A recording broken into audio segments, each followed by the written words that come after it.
এই পৃথিবীতে যতগুলো সম্পর্ক আছে, ভাই ভাই ভাই বোন, তারপরে কাকা চাচা জ্যাঠা মামা বাগিনা যা আছে, পৃথিবীর সবচেয়ে পুরাতন সম্পর্কের নাম হচ্ছে স্বামী স্ত্রী।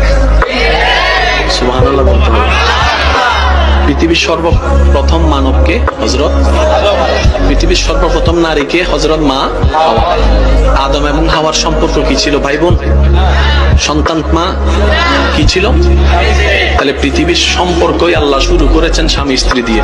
এই পৃথিবীতে যতগুলো সম্পর্ক আছে, ভাই ভাই ভাই বোন, তারপরে কাকা চাচা জ্যাঠা মামা বাগিনা যা আছে, পৃথিবীর সবচেয়ে পুরাতন সম্পর্কের নাম হচ্ছে স্বামী স্ত্রী। সুবহানাল্লাহ বলতে হবে। পৃথিবীর সর্বপ্রথম মানবকে হযরত, পৃথিবীর সর্বপ্রথম নারীকে হযরত মা হাওয়া। আদম এবং হাওয়ার সম্পর্ক কি ছিল? ভাই বোন, সন্তান মা কি ছিল? তাহলে পৃথিবীর সম্পর্কই আল্লাহ শুরু করেছেন স্বামী স্ত্রী দিয়ে।